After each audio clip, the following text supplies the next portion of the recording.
The closest port to the capital of China is here, Tianjin port, which is 150 kilometers away from Beijing.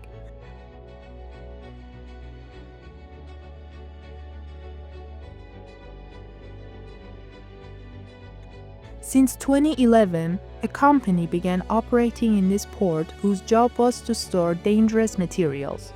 That meant any hazardous substance entering the port was handed over to this company for safekeeping. These dangerous substances include everything: acids, toxic chemicals, and even chemical fertilizers, which are known to be dangerous. The company has an area of 46,000 square meters and more than 10 warehouses to store these substances. And it's not like the company is allowed to do whatever pleased. For supervision, a team is assigned every year as well as the company renewing the license. This means the entire area and warehouses are inspected to make sure safety is in place. It's only after that when the company is granted permission to continue operating for another year. In 2014, the license was renewed for another year. In that license, it was written that 3 hazardous substances were stored in the warehouses: calcium carbide, sodium nitrate, and potassium nitrate, all extremely dangerous. The agents who approved of the 2015 license didn't do their jobs properly and didn't fully inspect everything. The Tianjin port is in a densely populated area with hundreds of thousands of people living nearby, and according to the regulations, the 3 substances had to be stored at least 1 kilometer inside the port, away from residential areas. The reasons are unknown, but exactly 8 months after the renewal of the license, on August 12, 2015, a fire broke out in one of those warehouses. The fire started at 10 p.m. when it was dark. People in tall buildings around the port saw the fire and began filming. Those videos still exist today. It didn't take long for firefighters to arrive at the scene and start putting out the fire. But with such substances, the firefighters didn't know that by pouring water on the chemicals, they were triggering a dangerous chemical reaction. Instead, they just kept spraying water from all sides. After about 14 minutes of spraying water, the fire seemed to be dying down, or so they thought. At 11:30 a.m., the first explosion occurred. It was so powerful that it caused a 2.3 magnitude earthquake. The first victims in such a case were those innocent firefighters who didn't even know what they were dealing with. Thus, most of them were killed. The shockwave shattered the windows in nearby buildings, and since many people were filming from their windows, the broken glass injured countless onlookers as well. In the first 10 to 20 seconds after the blast, people thought that it was over, but they didn't know that a much larger explosion was coming in just a few seconds. The second explosion was stronger, equivalent to a 2.9 magnitude earthquake, about the same as a 22-ton bomb. It was like a quasi-nuclear explosion, sending fire hundreds of meters into the air. The sound of the blast was heard up to 5 kilometers away. After this, 8 more smaller explosions occurred in succession.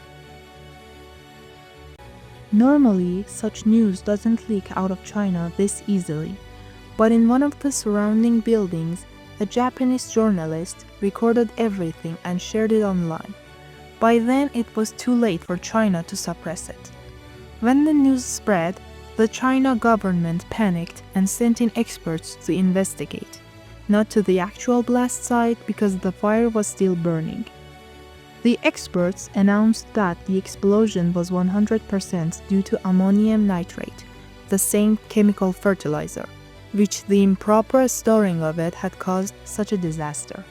Soon, the news reports stopped because nothing new was released. China threw all its resources into extinguishing the fire, which took 5 days. After that came the investigations, but no official conclusion was ever announced. Was it really ammonium nitrate? Was storing the issue? What about the calcium carbide and potassium nitrate, both being extremely dangerous, as well as many other questions China never really gave us an answer for. International experts proposed their theories. They believed that it sure was ammonium nitrate, but the storing was at complete fault. The fire broke out at night when no specialist was around, so firefighters, unaware of the risk, sprayed water, which multiplied the explosion's force.